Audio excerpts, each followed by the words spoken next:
The internet is the archive is the snappy title I've come up with for this panel, but I realise that when I say that, it doesn't necessarily mean very much. Which archive, whose archive, and archive for who, of what? Well, I don't have a definitive answer, and maybe I shouldn't, but I'm hoping that this can stimulate some discussion about it. For lots of us, the internet is our own personal archive. It's a Facebook page or Google Drive. It's sharing videos in a family WhatsApp chat a lot. But the internet as a platform, it also has offered something unprecedented when it comes to representation. It's a means of asserting presence and existence. It's visible, accessible, and in theory, shareable. It can be organised into a collection that can tell a story and a history.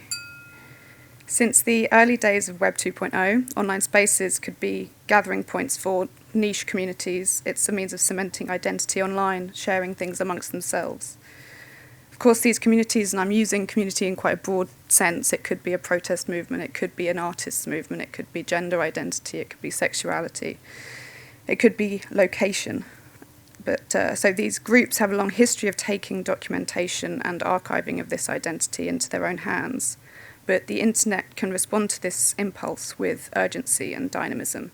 It gives space to self-made archives where the agency of the groups being reflected can define the form and the content.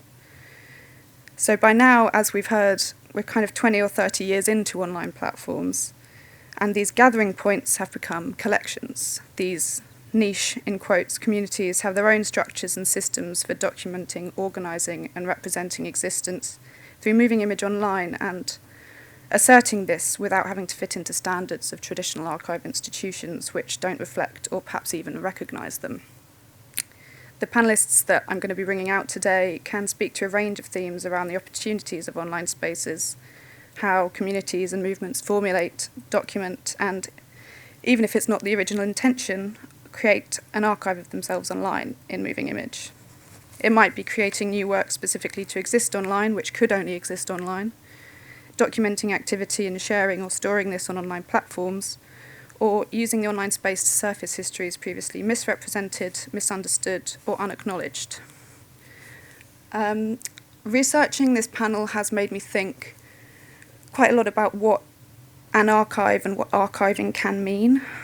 When the moving images themselves are archives of existence, when the images are a preservation of an identity on their own, to give them a space online, to give the space the internet gives to these kind of self-contained archives, carves out a space in collective memory, and it makes this boundary between what is a work and what is an archive porous and malleable. The sharing of images and the images themselves are a space for self-documentation and storytelling. So this is something that is a kind of delicate balance when we think about acquiring works like this into a collection or creating a collection of works, because, like I say, the works themselves are the identity. So maybe, hopefully, this can help us rethink some of our practices and understandings and re-examine how and why we collect the stories we're holding and how we make those stories accessible. I know that everyone else who will be on the panel will have very interesting things to say, so I would like to invite them up with me.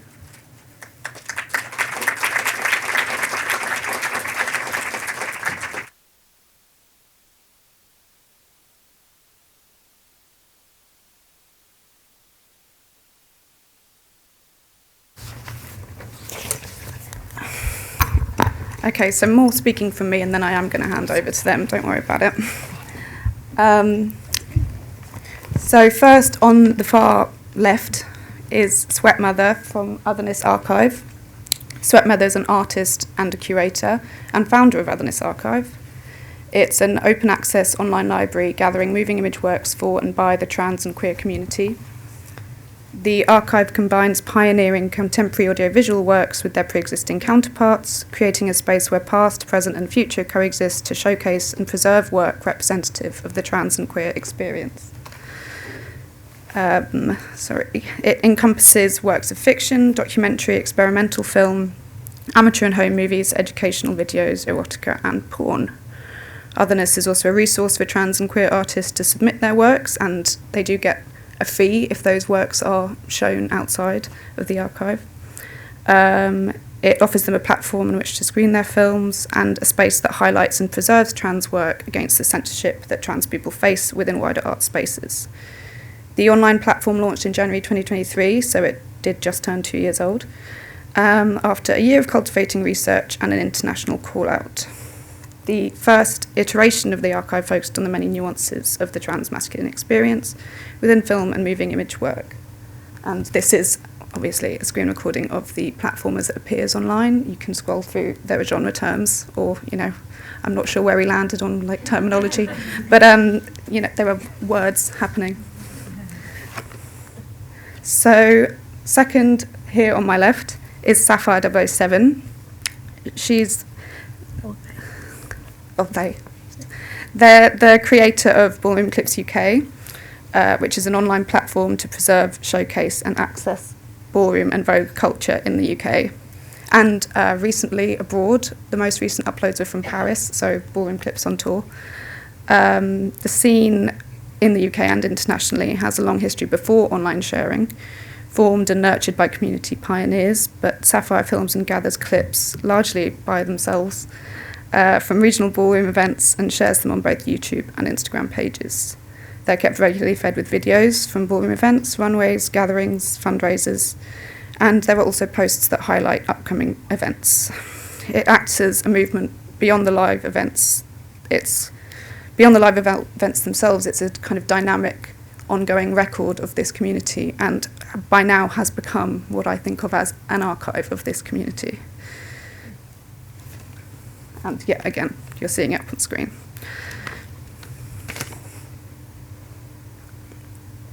And our third panellist is Nikki Adams. She's a spokeswoman for the English Collective of Prostitutes, a self-help organisation and grassroots network of mostly current and former sex workers, campaigning for the full decriminalisation of sex work and against poverty. The ECP campaigns for sex workers' rights and safety, and for resources to enable people to get out of prostitution if they want to. And Ms. Adams helps coordinate both the advice and support work for sex workers, and this includes helping sex workers defend their rights against criminalisation, violence and discrimination. The ECP also has an ongoing relationship with the Bishopsgate Institute, where some of its archives are based, and it's building an ongoing archive across social media platforms to bring light to the historic and ongoing criminalisation, discrimination and stigma faced by sex workers. So the online platforms, as you can see behind me again, which is YouTube and other social media, include recordings of symposia and meetings, footage from protests and demonstrations, media appearances and stories, current video campaigns, and also reflections on the history of the movement. Okay, Kitty takes a breath. I'm going to start with quite a kind of broad question, which is, and let me qualify it, all of these kind of archives are groups that kind of predate the internet in one way. They're communities or movements or kind of identities. But what has the internet done for you? How has the online sphere transformed what it means to be working with and of a community? And I'm going to, because she's making the most eye contact with me, I'm going to start with Nikki. Okay, well, we started in 1975, and I came around the ECP probably in the 80s, so I'm definitely a pre-internet person.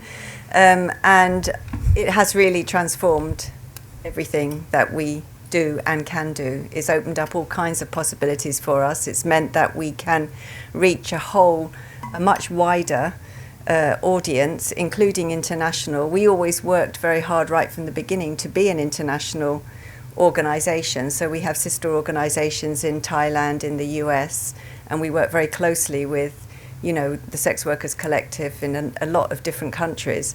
But it was literally picking up the phone, before the internet. And, in fact, looking through the archives, you can see what a difference the internet has made, because when we did documents or leaflets about our activities to publicize our events, you'd literally be typing it. Somebody would come along and comment by pen, and then you'd retype it, incorporating their corrections, and then you would, at some point we had one of those, I don't know what you call those printing things now, where you used to kind of go like that. I don't know, does anybody here remember them? Anyway, we had one in our basement at the Women's Centre that we had in King's Cross, and it felt like we were hanging on to it just in case the kind of revolution happened and the electricity went out, but we would still be able to produce leaflets. So it has really transformed everything. In terms of sex workers' experience, it's been massive, but it's also there's been a lot of disadvantages as well. It meant it's much harder to maintain your anonymity. There's a lot of pressure for you to put your face out there if you're advertising, and that has brought with it, harassment and stalking and violence. But so, that's much more of a, balance between the good and the bad. But in general, it has really transformed what we've been able to do. And it's meant that we can tell our own story much more easily, because we faced a lot of censorship as a grassroots sex workers collective, and we were not popular with the kind of, mainstream feminist movement. We were witch hunted for many years. We were banned from a lot of organising spaces. And this has really allowed us to, kind of carve out our own space in the movement. Yeah, I think that being able to create your own space, and it's interesting, it came up with Charity Shop Sue as well at one of the earlier panels about online being the place where you can do that on your own terms with all of the caveats of the internet. But Sweat, if you want to pick up. Yeah. So Otherness Archive is like a freely accessible archive digitally online, and we have 500 works you can see right now. It is a free labor project, and I would say that the internet has helped us, but also has worked against us. So the positive thing is that we have an open call that's continuously rolling, so we get films from queer and trans filmmakers all the time, and that's really exciting because it is now a global platform. We have people from Iran to Indonesia to here to the United States. So we get to, work alongside these people whom we probably wouldn't have the means otherwise to ever know or meet. But however, with this access comes censorship and also removal. And so the kind of platforms that we can kind of afford are third-party platforms like Vimeo and YouTube, but they continuously censor us because what they deem as, overtly sexual is actually just trans healthcare. Mm-hmm. And so our body autonomy is not respected, and they just can remove it entirely without our consent. So we're constantly fighting up against this in terms of the internet access is a good and also challenging thing. Yeah, I think that's really interesting.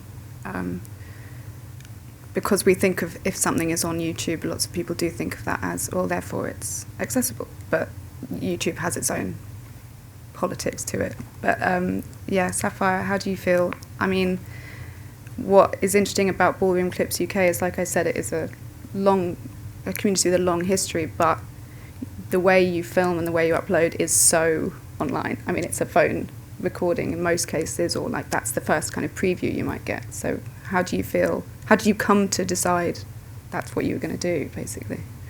I think in terms of the internet, it seemed like the easiest vehicle to get people their images, to get the film out there. And yeah, I think I started mostly with Instagram. It seemed like the place where a lot of the UK born people, that seemed like the social media that everyone was using. It got quite tedious to be uploading it in very short minutes and then adding all the information. So then I picked up a YouTube channel, very kind of diligently went through all the guidelines to be like, okay, how many nipples, or like, what is the thing that will mean that, 3 strikes and it all goes away kind of thing, that kind of worry in the back of my head. But kind of for the most part, it's been okay so far. but that's the kind of, for me, the internet is the way to allow people to see it from anywhere. It seems like at the minute it is, using a free service like this is sort of where I am in this as a project. And I think that's fun. And what's this does apply to each of you again, but starting with Sapphire, like, what's the response you get from the community? Like, are they kind of banging at the door waiting for the next clip to come out? Like, what's the interaction with them like? I try to be a bit strict with myself in terms of, like, okay, when I'm filmed it, and then sort of within that next week trying to get it online. Sometimes I've got messages, they're all very just kind of like, oh, when, or like, 'cause I might do one video that's like an hour long, and then it might be like another day or so before the next one. People be like, oh, my categories in this next half, when's that coming out? I'm like, soon. But otherwise I think the response is great. I think I love seeing people encouraging each other. I love seeing people like repost it. Just for everyone's own social media has their own reach, and it seems like it's something people are really responsive to as a community, and that people want to join or admire from afar. And as a way to maybe let people know that there's a community out there, or allow them to engage in it from wherever they are. I think that's useful. Yeah. So, kind of extending that question out to the two of you as well. I think that relationship between the online and the offline is quite interesting. So again, like, responses from your communities and how that kind of online space might exist alongside this like offline world of, be it sex work, be it filmmaking, or kind of what the kind of interaction in real life might be. Like I would say we're never offline, but definitely the reason why we have such a strong community is because we're constantly in physical spaces with one another. So we do workshops, moving image workshops about ethical archiving from like a DIY perspective often. And we do this across, like the last year we did it in 4 different countries. And so it is so important to like use the word community. I feel like has to resist some form of performativity. Like we actually put in place concrete foundational like spaces to work with one another. And so, being offline is very important to our structure. About meeting each other, and also just for the trans queer experience, it's super important. That's it.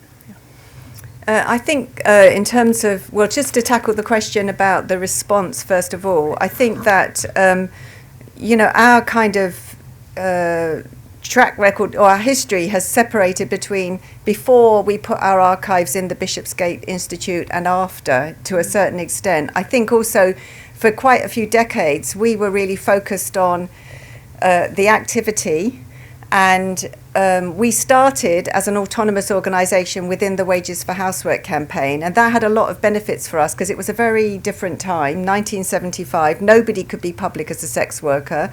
It was really, the consequences would be disastrous. You'd lose your housing, you'd face having your kids taken off you, you get prosecuted.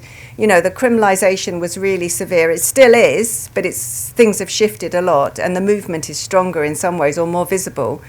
But I think because we started as part of the Wages for Housework campaign, that brought one very big advantage. We had the protection of being associated with non-sex workers right from the beginning. And also the woman that, because none of us could speak publicly, a woman called Selma James was our first spokeswoman, and she was not a sex worker. She was not a prostitute woman, which is how we described ourselves at the time. But she was great, and she brought a lot of experience. And one of the things she told us was to document what we were doing. And so for years, every meeting, I think we have every meeting we've ever had on tape somewhere. And so we were accumulating an archive, but we weren't doing anything with it. It was literally in people's shed or people's basement or people's loft in boxes. And I was thinking about the BFI and the fact that you're focusing on audio and video, and we really haven't tackled the audio and video that we have. We have stacks and stacks of it, so if anyone wants to come and help, you're very welcome. But I think then after we put our archives into the Bishopsgate because they came to us and the guy charmed us, I have to say. We were completely suspicious, completely reluctant, and he just reassured us and basically told us that he would do it in any way that we were comfortable with.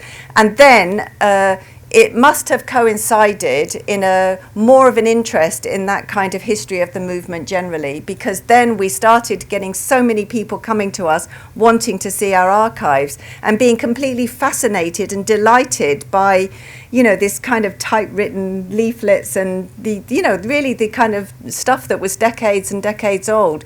And so it's not that we were under siege all our existence, because we always had really good support from our community and from, you know, grassroots people, but from the authorities and from the powers that be, we faced a lot of hostility and discrimination.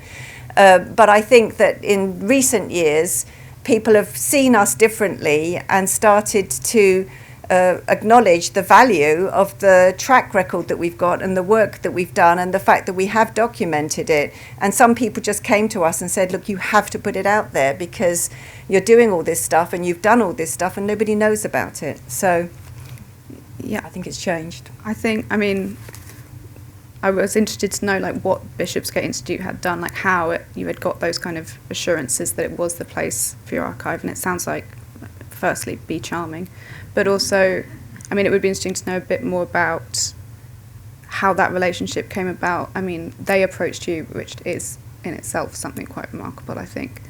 And yeah, just could you say something about like how you felt reassured that? Yeah, I think it's really important. First of all, it's clearly a movement archive. And it's a guy called Stefan that came to our women's centre, invited us to the archive, gave us a tour, clearly loved his archives, absolutely loved the job that he was doing, showed us that why the stuff would be safe, showed us that we wouldn't have to hand over our originals without any kind of control about what happened, that we could withdraw it whenever we wanted, that did a lot of the real kind of work of converting our stuff into a form where it could enter the archive. Some of the audio files are in there and they literally did all the work of transferring it, but then let us, once it had been transferred, we kind of listened to it very carefully and decided which bits we wanted to pull back and retain ownership of. We reassured us that we would always retain ownership, showed us the fireproof boxes the stuff would be held in. You know, really did a very, very, very thorough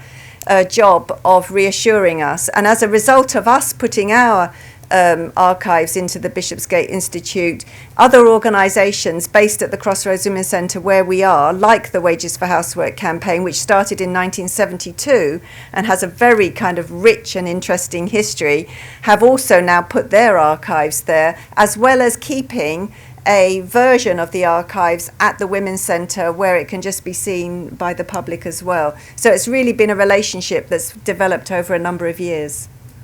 So Sweat, that I think speaks to some of the work that you do, because as well, otherness itself is an archive, but you are kind of collecting other people's archive too when you're working with filmmakers, and then kind of, like you say, going into the community with that work. So what, I mean, to put the pressure on you, what do you do when you're speaking to kind of filmmakers or artists or people who maybe haven't previously had a space for their work that you're kind of providing to them? So we have... we've kind of learned this by trial and error, and we now developed kind of like a guideline system that when we have like an artist or filmmaker submit a work, we send them this guidelines that basically says they retain all copyright to their work, that they can always remove it from the archive when they want, and that we will always work with them. So there's a very personal relationship that we have with our filmmakers and artists, and also our curatorial team and our volunteers. Again, like I want to say this is a free labor project. So like when we get the like kind of commission fee, we try to pay the filmmakers first and foremost when we screen their work. So this kind of relationship is, I would say, a lot more personal. Definitely coming from like lived experience, shared experience. So we have people who often want to change their name, their pronouns. We're constantly updating the archive. We're constantly updating all of our kind of like spreadsheets, because we have 3 different places where we receive work. We receive work from email suggestions and DMs. We have like one full spreadsheet of that. Then we get our artist call out submission link, which people can just choose to submit work. And then, we get a kind of occasional researchers that then find work for us. So there's just like constant 3 outputs where we have to update and talk to them about what's happening. That's something that is basically, I can't imagine that existing without an online kind of tools, basically. Right. Yeah. Like that is I guess the benefit of having something online where we can constantly change and update. And like, I guess that this is something I wanted to talk about with in terms of like contrast with some institutions, for instance, like BFI. You know, when I search trans films on the database, they still are reflecting dead names of these people who are in it. And I think that could be a chance for these institutions to learn from these DIY, grassroots collectives about like the personal touch, about how you need to know who you're working with, because then it's just, I guess, what they label an archive, which is dead. But the archive in which we have is living artists. Yeah. It kind of reinforces something that you don't want to be reinforcing. Yeah. It's, again, to kind of go back to some things that were said earlier in the day, what George said in her keynote about kind of the flexibility of language and that, like you call it, the kind of the human touch and a kind of social archiving, that is something that I think it's a really interesting way, especially as we've also had conversations about language around genre and cataloguing, to think in those terms of the flexibility that we should be introducing. I also realise I forgot the safeguarding statement before. That's okay, I can read it after. Okay. Yeah, that's fine. So, sorry, I've lost my thread now. Oh, yeah, I was going to say, Aziz, kind of to switch to Sapphire, where your work is it is very live, and it is kind of being updated quite frequently, and it is showing events that maybe happened a day ago. Let's say an archive were to approach you and say, we want to acquire your work. What would be in your mind in terms of like reassurances you would want, or what would you even say, this is what is going to be important when you are looking at a body of work? Yeah, I think initially for me with my YouTube, I approach it in a similar way of like my DMs are open for anyone who doesn't want to be in it. Yeah. That I can like go in and take that out for like whatever reason a question asks. If it's just like, oh, you didn't like the performance, or you don't want to be seen, like, we've got communities with, like, I know it's 2025, but sensitive identities of things that some people of the public might not approve of, or that is sensitive to your person. So that kind of being out there sort of for anyone, it really does need to be up to the person in the footage that they can like take that away. And I didn't really know if that was something that is possible within archives anyway. But also the other thing, when I was kind of thinking about starting filming, that archives definitely need you to have the content in the first place. It's not something where you go like, oh, I think this community is really great, please just go and film them, go and like make sure that there's something out there later for posterity. And I think, having the people who are part of that content be able to take themselves out if they need to be able to have a little bit of authorship about how their image is being used, or where it's going to end up, or stuff like that. And I think an archive being conscientious of that and just being open to having that conversation, because obviously it might change and there might be some nuances that get added as we go through time. But I think not being as rigid and maybe being sensitive to the content that you're needing to acquire. And are you kind of preserving your footage anywhere else? I've got a hard drive. I try and keep it on a hard drive as well, because I've seen some YouTube channels get taken away temporarily or forever, and that made me want to invest with one of those. I had a previous one years ago, not for this, it was just for like old phones and stuff. Got dropped on the floor and never recovered. So I'm very much putting my current one on like a silk pillowcase. Yes. Which is the same. Look after your hard drives, please. So I've now forgotten where I was going to go, but I think that idea of working with the community, whether that is kind of getting, saying I'm filming, if you don't want to be in this, I can remove it, or if that is kind of crowdsourcing, like your terminology that you're using, like you might have went by very quickly when it was on screen, but that kind of side panel on otherness of all of the terms that, like, it's just a kind of diversity of terminology that maybe we don't see in ordinary catalogues, and that goes hand in hand with this kind of safeguarding and looking after the people who are making the images, looking after the people who are working with the images. So I know that I've spoken to one of your colleagues, Nikki, and she mentioned this idea of, because I had been saying, well, it's very important that stuff's visible, that's how you assert your presence, but there is also something to not being, having the agency over your visibility, basically. So when this kind of online moving image is going up online, what are the kind of steps you might take, Nikki, or at ECP in general, to kind of work with and look after your community, I suppose? Yeah, I think that is a really big subject for us because, as I said, most people in the group couldn't be public, or nobody to begin with. Our organisation was started by 2 immigrant women, and there was no way they were going to be public as sex workers back in the 70s. And so we have developed loads of strategies in the physical space to protect our anonymity. I mean, we say, we have supporters in our organisation. We're a sex worker organisation, but it gives people the option to not be identified. We use masks. You'll have seen a lot of our images where we're wearing masks in the physical space. We do a lot of stuff like, if people want to speak publicly, they don't have to say, this is my story. They say, I have a friend, and you can tell your story, but through, once removed way, so that you're not completely bringing all the, consequences down on your own head. And I think all those considerations have gone into when we're recording our work and our activities and our protests and our documents and our experience.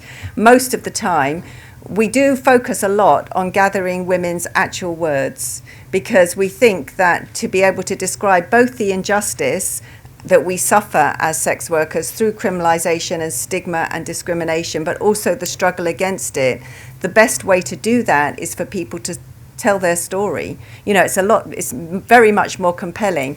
But we have to do that in a way that mostly people have to be anonymous. Sometimes they have to change details about their lives so that they're not identified just by the collection of information that you're putting forward.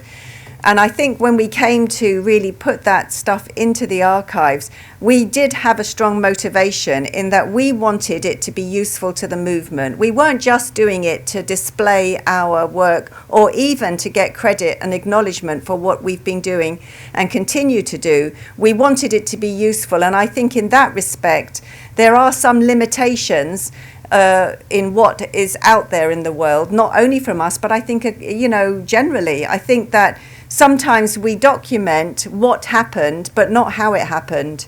Who did it? How did they do it? What kind of obstacles did they overcome? How did they come together with other sectors of people in the society? What are our victories? Counting our victories. I think there's a lot of kind of lessons and information that's still missing from our story in our archives, because I think it's been narrowed down to this activity, that activity, sometimes this achievement and sometimes this defeat, but not really the story behind it. And as a sex worker organisation, the hardest bit is to describe who it is that did it, because we have to be, we have to be underground, most of our lives. And the people that oppose us and press for more criminalisation and more police powers against us and try and characterise us as victims or in need of saving, they take advantage of the fact that we are fundamentally illegal workers and can't speak for ourselves most of the time, and tell our own story. And that's really, it's something we feel very strongly about, because we feel like it's a big motivation for them to keep sex workers criminalised, because it's a way of keeping us quiet. Thank you. I think, to think of, just to pivot back to kind of the idea of the moving images and the archives in general, is the idea of them as a kind of resource in the now, as well as kind of maybe asserting or looking back on a history, is something that's really, again, like when I say I've been rethinking what archive means, it's thinking of it as something that is active and it is living. And I know Sweat, you talked about a living archive as well. So with that in mind, I think that it kind of, the act of archiving or thinking of archives in that way kind of imagines that they have a future. So I want to ask each of you, what do you hope the future of your images are? The moving images you're capturing or collecting? I think at the moment, I'm hoping that it introduces people who need Forum as a space to find it, to, like, even if they're not in a city that currently has a community, that it's one of those kind of things that about that is maybe a lifeline out of something that usually people who really love Forum have needed it maybe as its own third space. Initially, it was definitely to make sure that the people who were currently in Forum were able to see themselves and have access to be able to grow and stuff within that as well. But I think the future of my images hopefully is to build community. Fabulous. Nikki? I think it is to be useful to the movement now. I think it's also to show what's possible, because we don't know how much resistance there is. We don't know about so many countries, so many women in so many different countries, so many people who face discrimination. We don't know what they're doing and how they're fighting and how they're staying alive against all the odds and how they're winning. And so I feel we have a responsibility to try and document our small kind of corner of the movement as an encouragement to others and as a counter to this quite dreadful time we live in. We're up against a lot. The hate kind of coming down on us and the kind of genocidal times we live in. You really need hope and you need encouragement and you need examples. You need to know that some people did it and that we can do it, and that's what I hope that it conveys, that it's useful to people who want to not just study.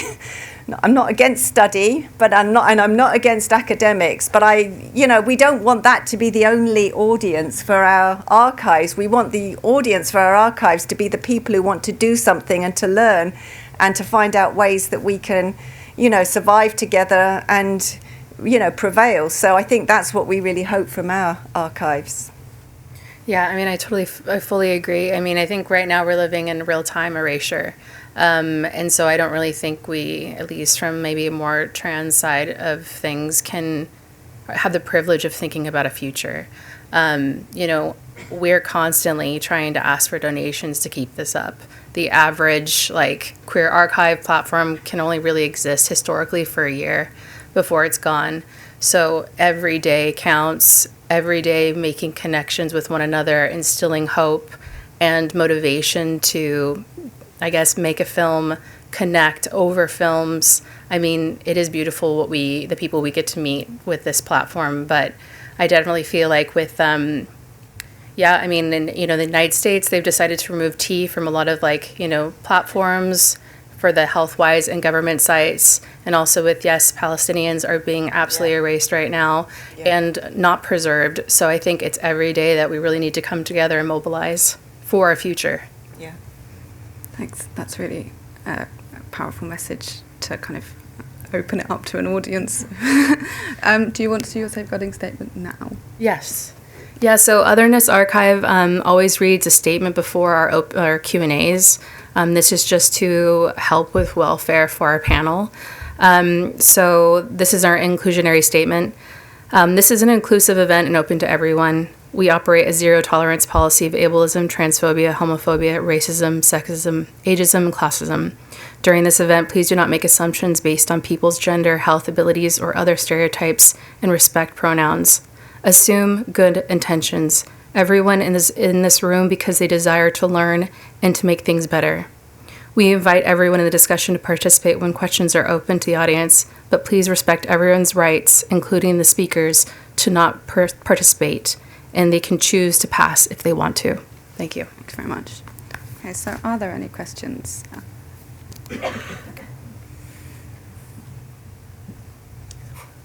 What? Oh, there's no questions? Hello? One at the Oh. back, I think one at the front. Wow. Hi.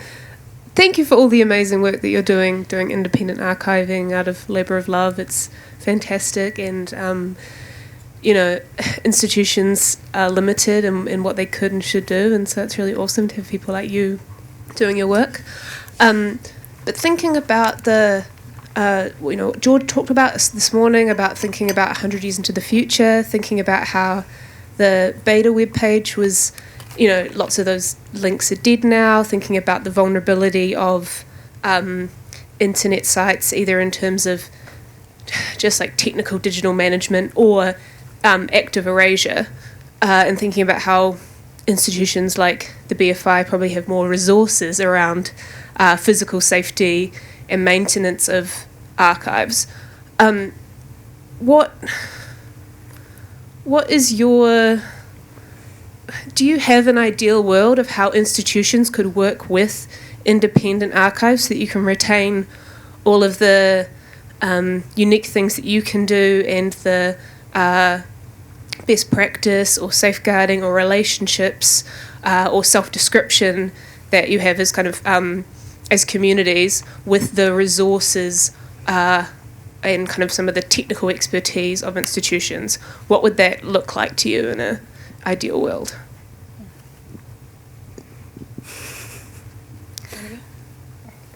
Thanks. That's such a good question. We have been approached by, I would say, quite a few institutions and have had success with less than more of them. And that's only because what stops us from moving forward is because they are unable to be flexible with a new form of working.